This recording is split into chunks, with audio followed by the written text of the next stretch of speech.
따릉이 쇼 비판에 적극 반박 나선 이준석. 자, 국민의힘 이준석 대표가 지난 일요일이죠. 당대표 당선 이후에 국회에 처음 출근하면서 타고 온 따릉이 저희도 어제 전해드린 바 있는데요. 그런데 이 따릉이가 계속해서 논란이 되는 모양입니다. 김은미 기자. 네. 이제 민주당에서 비판도 나오더라고요. 네, 이 민주당에서 전직, 현직 가리지 않고 이 이준석 대표를 비판하고 나섰습니다. 먼저 현직인 김성주 의원 자신의 SNS에 난 자전거 타고 국회를 출입한 지 오래됐는데 언론이 날 주목하긴커녕 자전거로 국회 정문 통과할 때 난 여러 번 제지를 당했었다라고 얘기를 하면서 언론이 나 때랑은 달리 이 따릉이 타는 이준석 대표에 대해서 상당히 좀 긍정적으로 보고 또 긍정적으로 해석하는 거 아니냐라고 이 문제라고 지적을 했습니다. 네. 이 전직인 최민희 전 의원 이 국회의사당역 출구에서 정문까지 10초밖에 안 걸린다. 그리고 이 정문에서 국회 본관까지도 걸어서 2분밖에 안 걸리는데 무슨 따릉이냐라고 얘기하면서 이거 보여주기식이다라는 취지로 비판했습니다. 그런데 여기에 이준석 대표가 또 해명을 했더군요. 네, 맞습니다. 이 계속된 비판에 이준석 대표 따박따박 이 반박을 하고 있는데요. 뭐라고 얘기를 했는지 직접 들어보시죠. 아니 저한테 특히 왜 국회의사당 역부터 국회 본관까지 그걸 탔냐고 하시는 분들이 있는데 따릉이는 원래 그런 거 하라고 쓰는 라스트 마일이라고 하죠. 보통 최종 단계에서 가까운 거리 이동하라고 만든 건데 뭔가 착각하시는 분들이 좀 있는 것 같아서 당황스럽습니다. 네, 이준석 대표 원래 따릉이는 가까운 거리 이동하라고 만든 거다. 그리고 국회 본관까지 생각보다 먼데 한번 직접 가보시라라고 반박했습니다. 직접 한번 가보셔라, 얼마나 먼지. 네. 자, 그러면 김은미 기자, 네. 국회 출입 오래 했잖아요. 네. 이 국회의사당 역 내려서 이제 개찰구로 나와서 역을 나왔어요. 그러고서 국회 본관까지 가요. 네. 이 거리가 따릉이를 타고 갈 정도로 이렇게 먼 거리예요?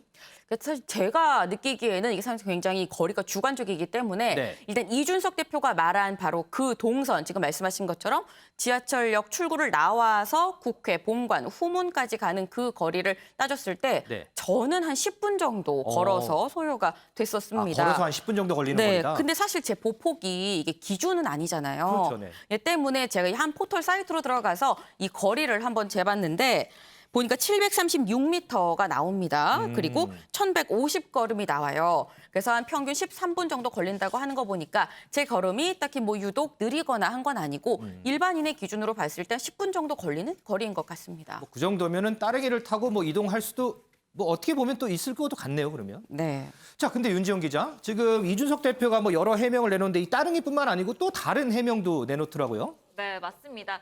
저 따릉이를 탄 모습, 이 화제를 불러일으키면서 나온 다른 논란인데 바로 따릉이를 탈 때 신었던 구두가 화제가 되고 있습니다. 구두요? 네, 그게 이 명품 브랜드 이 페라가모의 신발이 아니냐라는 논란이 일고 있는 건데 그래서 이 온라인상에서는 뭐 댓글들을 보면 자전거는 따릉이 타면서 구두는 페라가모다 이렇게 뭐 댓글을 달기도 했습니다. 그렇기 때문에 이준석 그 대표 자신과 관련된 논란에 대해서 SNS를 통해서 적극적으로 대응을 하는 그 모습을 보였는데 실제 자신의 구두 신발을 SNS에 올린 겁니다. 봤더니 저게 그 명품 신발은 아니었고요. 보니까 명품 신발과 비슷한 디자인의 국산 브랜드 신발인데 저게 한 10만 원에서 20만 원 정도면 구입을 할 수 있는 신발이었습니다. 특히 지난 재보선에서도 이 오세훈 서울시장이 저 구두 때문에 논란에 휩싸이기도 했었거든요. 맞아요, 그런 적 있었어요. 네, 이준석 대표 그 부분을 의식을 한 것처럼 저 구두 사진과 함께 유명해지면 겪는다는 페라가모 논란 저도 겪고 있습니다라는 내용을 올리기도 했습니다. 오세훈 시장도 좀 유명해지니까 이 구두 갖고 논란이 되니까 본인도 좀 이제 논란이 된다 이런 얘기였군요. 그런데요, 윤 기자, 이게 좀 사적인 얘기긴 해요. 왜 얼마 전에 라디오 방송 이준석 대표가 출연해서 사회자가 여자친구 있으세요? 그랬더니 저는 사적인 이런 질문에 대답 안 합니다. 그렇게 했잖아요. 네. 그런데 보니까 대답을 했던데요. 네, 맞습니다. 제가 기억하는 한에서는 당대표가 미혼이었던 적이 이번이 처음인 것 같기도 해요. 그래요? 그렇기 때문에 이준석 대표가 이 여자친구가 있나 없나 그 질문을 굉장히 많이 받는데 여기에 대해서 직접 밝혔습니다. 뭐라고 했는지 들어보시죠. 이제 36세 미혼이시니까 궁금해하시는 분들이 많은데 혹시 여자친구 있으세요? 아이고 그 문제는 제가 사생활 문제는 앞으로도 제가 답을 안 하려고 하는데요. 노 코멘트. 있습니다. 그런데 제가 그런 거 너무 깊게 들어가면 유명인은 아닌가요? 유명인 아닙니다. 아닌가요? 다만 사생활과 관련해서 어떤 언급을 내놓는 건 이번이 마지막일 것 같은데요. 이준석 대표 저렇게 얘기를 하면서 사생활 문제는 앞으로 답을 안 하려고 한다라고 강조를 하기도 했습니다. 소정세 의원님, 저희가 이제 왜 이 이준석 대표 사생활까지 이렇게 다 이렇게 기자들이 설명을 했냐면 이게 보니까 이준석 대표가 무슨 논란이 있을 때마다 계속해서 이제 반박을 계속 내놔요. 그런데 또 일각에서는 이런 얘기를 하더라고요. 이제 당대표가 됐으니까 본인 논란보다는 당내 일에 좀 더 신경 써야 되는 거 아니냐. 당대표가 그렇게 한가한 자리가 아니다. 뭐 이런 비판도 나오거든요. 어떻게 보세요? 워낙 이제 뭐 30대의 원외 제1야당 당대표 탄생 자체가 이제 화제이고 이준석이라는 인물에 대한 화제가 집중이 되다 보니까 많은 얘기들이 나오게 되고 그러다 보면 이제 가짜 뉴스 같은 이런 얘기들도 나오지는 거 아니겠습니까? 아까 이제 구두 같은 그런 사례인데 이제 저런 부분들 같은 경우는 이제 이준석 대표는 워낙 이제 SNS 부분에 대해서 그동안에 잘 대응을 해왔고 또 방송 활동 등을 하면서 이 이슈에 대한 그런 감각 이런 것들이 빠르기 때문에 저런 뉴스를 별거 아니다라고 그냥 두면은 자칫하면 저런 부분들이 이제 확대 재생산되면서 결국은 본인뿐만이 아니라 당에도 누가 되는 예, 그런 상황이 올 수가 있기 때문에 또 요즘에 SNS가 워낙 빠르게 확산을 하지 않습니까? 그렇죠. 그러니까 바로 이제 어떤 그런 부분들이 발견되는 대로 거기에 대해서 바로 이제 본인으로서 이제 해명을 하는 이런 행태를 지금 보여주고 있는데 아마 당분간은 좀 불가피하지 않나 싶기도 해요. 워낙 지금 화제가 되다 보니까. 네네. 그런데 저런 부분들이 이제 뭐 그렇게 계속 갈 것 같지는 않고 조금 지나면 그런 관심들은 이제 잦아들겠죠. 그러면서 이준석 대표의 어떤 정책, 그 제1야당을 어떤 관점으로 변화시키려고 하는 것이냐에 대한 그쪽에 대한 관심으로 이제 좀 옮아가겠죠. 그렇기 때문에 이준석 대표도 자신에 대한 어떤 사적인 질문 이런 것들은 되도록 좀 언론에서도 하지 말아달라. 나 이제 당 대표고 하니까 좀 공적인 질문으로 좀 해주세요라고 최근에 보면 이야기를 하고 있는 그런 상황이어서 아마 이 대표도 앞으로는 좀 더 이 당원들이나 이제 당 소속 국회의원들과의 소통을 해가면서 뭔가 당을 변화시키려면 그 구성원들과 뜻을 모아야 이게 변화가 되지 않습니까? 그렇죠. 그냥 이준석 대표 생각대로 내 생각대로 그냥 한다고 해서 당이 바뀔 가능성이 없지 않습니까? 최고위원들도 설득해야 되고 소속 의원들 설득해야 되고 또 여당 의원들도 만나서 필요하면 얘기를 하면서 뭔가 법안을 만들어 가야 되는 이런 상황에 있기 때문에 결국 이제 시간이 뒤로 갈수록 그러한 소통의 노력 이런 것들이 더 필요한 이제 그런 시간들이 올 것이고 이제 대선을 앞두고는 큰 틀에서의 이 정무적인 어떤 이 환경을 잘 만들어갈 수 있느냐 그렇게 멋있는 경선을 할 수 있는 그런 구조 이런 것들을 얼마나 잘 만들 수 있느냐 이런 정치력에 대한 검증, 정책 능력에 대한 어떤 검증 이런 쪽에 대한 관심이 앞으로 점점 더 이제 커가겠죠. 저희도 이제 사적인 부분보다는 이 공적인 부분에 좀 더 집중을 하도록 하겠습니다. 그런데 이 공적인 부분에 대해서도 지금 이준석 대표에 대한 견제가 곳곳에서 지금 나오는 것 같습니다. 김은미 기자. 네. 먼저 민경욱 전 의원 SNS를 봤더니 이준석 대표를 좀 비꼰 건가요? 글을 보니까 뉘앙스가 좀 그렇던 것 같아요. 네, 이 민경욱 전 의원 이준석 대표의 글씨체를 또 지적을 하고 나섰습니다. 글씨체요? 예, 대체 글씨체를 어디서 본 건가 싶은데 이준석 대표 이 대전 현충원에 가서 방명록을 직접 썼었죠. 어제죠? 네, 이 내일을 준비하는 대한민국은 숭고한 희생과 헌신을 잊지 않겠습니다라는 이런 글을 올렸었는데 여기에 대해서 이 글씨체 옛말에 신원 서판이라는 이런 얘기가 있다. 옛날 선조들 글씨를 보고 그 사람의 됨됨이를 아는데 이 글씨를 보니까 이거 컴퓨터 세대라 글씨 다 이런 겁니까? 라고 비판을 했습니다. 근데 이 글씨체뿐만이 아니라 여기서 한 발 더 나아가서 이 주술 관계도 맞지 않는데 이거 비문 아니냐라고 얘기를 했어요. 네. 이 민경욱 전 의원 KBS 9시 뉴스 앵커 출신이죠. 네네. 그렇다 보니까 이 주술 관계가 상당히 신경이 쓰이는 것 같습니다. 이 숭고한 희생과 헌신의 주체가 누구냐라고 얘기를 하고 이 글 내용도 주어가 대한민국인데 아니 지금 본인이 대통령이 됐다고 생각을 하는 건가라고 얘기를 하면서 이준석 대표가 아니라 이 젊은이라고 호칭했습니다. 어딘가 모자라고 많이 어색한 문장. 뭐 본인 SNS에 썼으니까 본인 생각이 있겠죠. 자, 김현미 기자. 그리고 또 뭐 여러 곳에서도 또 견제하는 목소리들 나오죠. 네, 맞습니다. 이 홍준표 의원 이 SNS에 자신의 입장을 조목조목 이것저것 다양하게 올리고 있죠. 이 이준석 대표에 대해서도 글을 올렸습니다.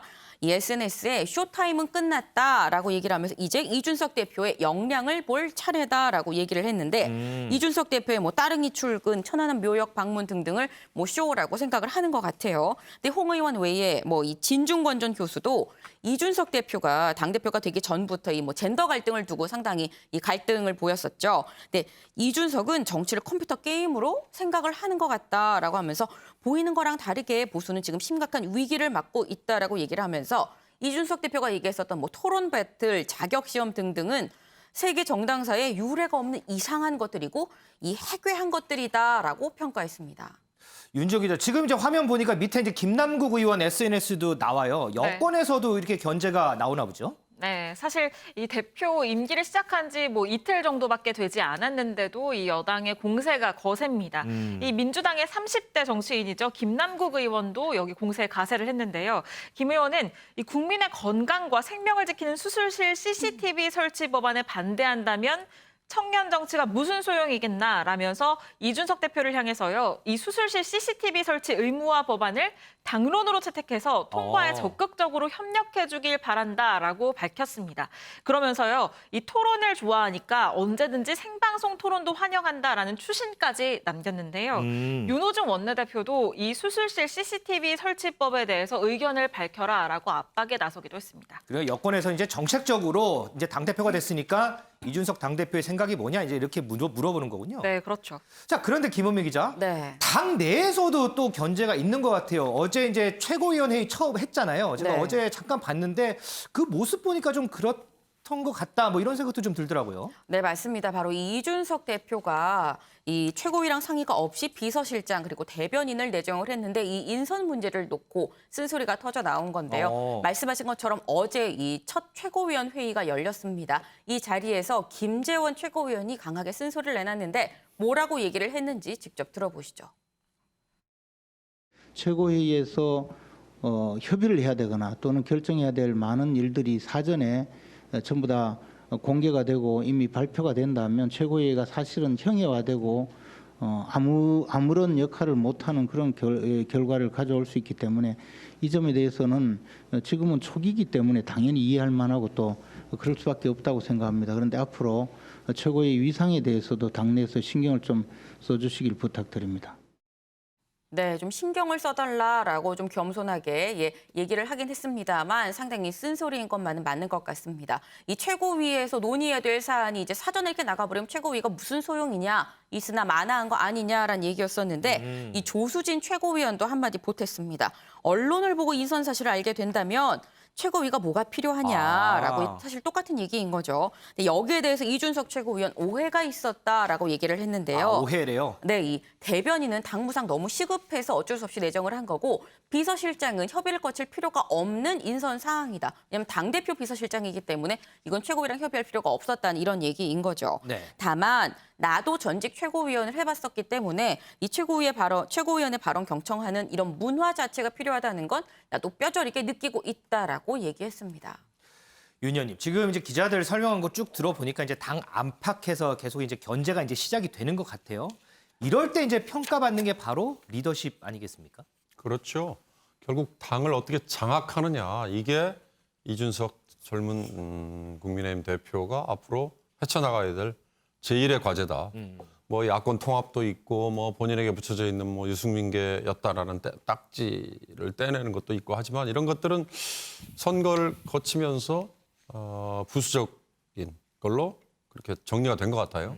결국 이제부터는 지난번 4.7 보궐선거에서 서울시장, 부산시장 보궐선거에서 국민의힘이라는 건 국민들로부터 유권자들로부터 대안의 하나로 선택을 받았지 않습니까? 네. 그러니까 어차피 앞으로 대선 그다음에 치러져야 하는 지방선거 등등에서도 어엿한 제1야당으로서 뚜렷한 정치 세력으로서 또는 집권을 상정하는 세력으로서 지금 명실상부한 제1야당이잖아요. 네. 그렇다면 중도도 끌어들이고 외연을 더 확장해야 되는데 이제 이게 흔히 말하는 영어로 얘기하면 플랫폼이지 않습니까? 그렇죠. 네네. 이 플랫폼으로서의 역할을 하려면 단지 인기, 개인의 인기 또는 이미지 이런 걸로만 쌓여져 있는 당 대표에게 쏟아져 있는 기대 이거와 당의 지지 이게 두 개가 명실상부하게 아우러져야 되는 거 아니겠어요? 네네. 그러나 지금은 이준석이라는 개인의 인기, 아까 그 따릉이 논란이라든지 뭐 다른 여러 가지 보면 정말 이준석 36살의 제1야당 대표에게 거는 기대는 정말 얼마나 큰지 확인될 수 있지 않습니까? 그렇죠. 네. 그러나 저게 그냥 일반 연예인이나 유명인들에게 쏟아지는 기대하고 별 차이가 없이 끝나버리면 네. 그건 정말 허무한 거죠. 그건 정치권에서는 있어서는 안 되는 일인 거고요. 통상적으로 저렇게 최고위원 회의에서 다른 최고위원이 문제 제기를 하면 기존의 당대표 모습을 가진 리더라면 저런 최고위원들에게 제동을 거는 자기 세력의 누군가가 있는 거 아니겠어요? 네네. 최고위원 회의에 참여하는 원내대표든 아니면 뭐 다른 어쨌든 완장을 차야 되긴 하지만 그런 분들이 지금은 아직 포진이 안 돼 있는 상태고 저런 당내에서의 공격을 이준석 대표가 다 혼자 맞받아 쳐야 되고 이제 그러다 보면 가끔은 실수도 나올 수 있고 한계도 드러날 수 있고 이러지 않겠어요? 결국 당을 어떻게 빨리 장악하느냐가 본인이 결정하는 정책이든 아니면 뭐 여야 관계든 여러 가지에서 권위 이런 것들도 부여받을 수가 있는 거고 또 그게 유권자 국민에게 인정을 받음으로써 역시 명실상부하게 대선에서도 대안 세력이 될 수 있다. 그리고 지금 벌써 논란을 벌이고 있는 인기를 가장 많이 얻고 있는 윤석열이라는 대선 주자도 국민의힘으로 끌어들이려면 네. 당을 스스로가 잘 장악을 해서 이렇게 문제가 없다는 걸 보여줘야 되니까요. 아까 중간중간에 나왔습니다만 결국 이제는 그렇게 사소한 인기 뭐 하나의 해프닝 이런 거에 연연하지 말고 중요한 사안마다 정책에서 어떤 교통정리를 잘 하느냐 이걸 보여주는 걸로 솜씨가 나타나지 않을까 싶습니다. 바로 이 부분이 지금 이준석 대표가 당면한 과제가 아닌가 싶습니다. 반대로 민주당에서는 이 국민의힘에 불고 있는 젊은 돌풍의 영향을 받은 걸까요? 민주당도 젊은 피 찾기에 들어갔다 이런 얘기가 있습니다. 윤지영 기자. 네. 지금 민주당은 지도부가 꾸려진 지 얼마 안 됐잖아요. 네. 그러면 어떤 자리에 이런 젊은 피를 찾는다는 거예요? 네, 뭐 일단 부상하는 인물 가운데 한 명은 바로 김혜영 전 최고위원입니다.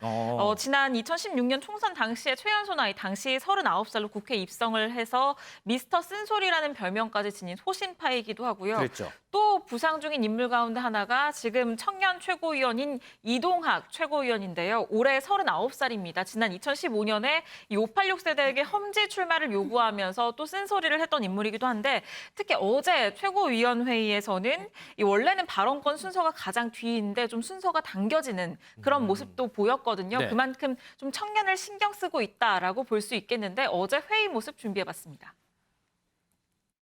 순서를 다소 조정하겠습니다. 지금까지 가장 마지막에 하셨던 이동학 최고위원이 먼저 발언을 하시고 그다음에 김용민 최고위원이 발언하는 그런 순서대로 하겠습니다. 네, 김용민 최고위원님 순서 바꿔주셔서 고맙습니다. 네. 이따금씩은 청년의 목소리를 먼저 듣는 최고위도 괜찮을 것 같습니다. 네. 국민의힘 지도부의 시작을 축하드리고 응원드립니다. 변화의 열망을 듣고 탄생한 만큼 새로운 정치를 선보일 것으로 기대합니다. 네, 하지만 좀 민주당으로서의 고민은 이 국회의원 가운데 청년 정치를 대변하는 인물이 당내 없다. 이 부분이 좀 고민거리일 것 같습니다. 사실 이 전통적으로 청년의 목소리는 이 국민의힘이 아니라 민주당이 대변을 해온다고 평가를 받아왔는데 이전에 그랬었죠. 네, 현재 의석수만 보더라도요. 현재 민주당의 경우에는 청년 의원이 국민의힘에 비해서 압도적으로 많습니다. 네. 민주당 30대 의원 찾아봤더니 지금 6명이 되고 국민의힘은 단 2명이거든요. 그런데 문제는 이 6명 가운데 이 청년 정치인이라는 목소리를 대변할 청년 정치인이 설 자리가 없다는 겁니다. 특히 지난 재보선 때 이 초선 오적이라고 해서 조국 사태에 대해서 쓴소리를 내고 하기도 했는데 그 이후에 강성 지지자들에게 문자 폭탄도 받았고 하면서 쓴소리가 지금 쏙 들어간 상황이거든요. 그래서 청년 의원들의 입지가 오히려 좁아진 것 아니냐라는 비판까지 나오고 있습니다.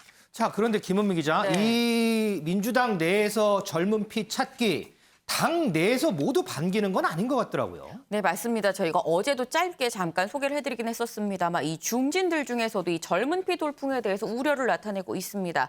일단 이상민 의원 자신의 SNS에 이 노장년들을 뭐 도매금이나 식충 취급을 하고 있는데 산전수전 다 겪은 이런 백전 노장들이 청년들 못지 않다라고 얘기하면서 뭐 윤여정, 조용필 등등을 얘기를 했는데요. 네. 이 재선의 강훈식 의원도 이 청년으로 맞대응하는 게 과연 맞는 건지 여기에 대해 우려를 나타냈습니다. 뭐라고 얘기했는지 직접 한번 들어보시죠.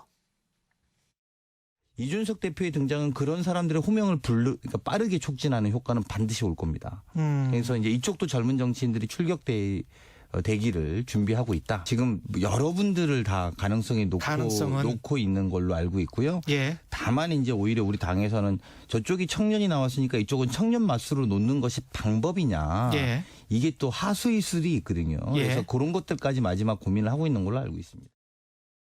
네, 지금 국민의힘의 이 젊은 피 프레임에 우리가 그대로 젊은 피로 이 맞대응을 하는 건 오히려 하수가 될 수 있다라는 우려입니다.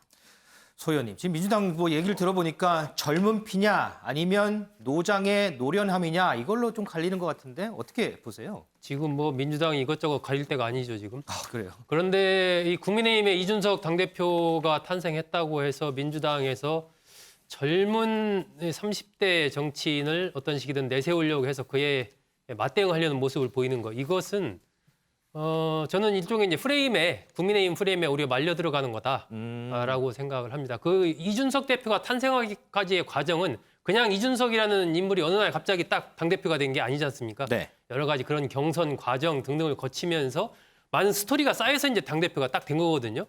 그런 부분이 있는데 지금 이제 민주당에서 어떤 뭐 30대 정치인 한 명을 갖다가 기획단장이든 어디든 어떤 자리에 딱 한다고 해서 바로 그것이 2030 세대의 어떤 마음을 얻을 수 있는가? 그건 아니거든요. 그렇기 때문에 집권당인 민주당은 정책이라는 굉장히 강력한 무기를 가지고 있습니다. 그리고 이제 어쨌든 170명이 넘는 현역 의원을 보유하고 있는 네. 그런 정당이기 때문에 이 정책으로 현실화할 수 있는 그 토대를 확실히 가지고 있는 거예요. 그건 국민의힘이 갖고 있지 못한 그런 거죠. 그렇기 때문에 나이가 젊다고 해서 꼭 어떤 2030 세대의 그걸 대변할 수는 없는 겁니다. 그리고 2030 세대가 어떤 중책을 맡는다고 해도 그 중책을 맡은 사람이 정말 2030 세대가 갖고 있는 문제들을 입법화해내고 그들의 고민을 같이 풀어내려고 하는 그런 모양을 가지면서 같이 이제 일체화가 됐을 때 그것이 힘으로 나타나는 것이지 나이가 2030이라고 해서 그 사람을 상징화했을 때 바로 이렇게 연결되지는 않거든요. 그렇기 때문에 오히려 지금 민주당에 필요한 것은 그 확실한 이 문화의 변화. 그러니까 아까도 초선 5인방이 전에 얘기했을 때 조국 전 장관 비판하고 했을 때 초선 5적이라고 해서 굉장한 비판을 받았잖아요. 당내에서 비판했죠. 예. 그런 부분들을 이렇게 자유롭게 말할 수 있는 그런 문화, 이런 것들을 먼저 좀 보장을 해주고 그리고 2030 부분을 포진을 하더라도 그들에게 전부 맡겨야 됩니다. 당신들이 알아서 해라. 이렇게 얘기를 하면서 정책적으로 2030의 어떤 닥친 문제들을 풀어낼 수 있는 그런 정책들을 과감하게 설치해가는 거. 이런 것들이 지금 필요한 시기가 아닌가 그렇게 봅니다. 자, 국민의힘에 맞서서 맞수를 놓느냐 아니면 걸어오던 길 위에서 다른 전략을 모색하느냐 민주당의 고심도 많아 보입니다.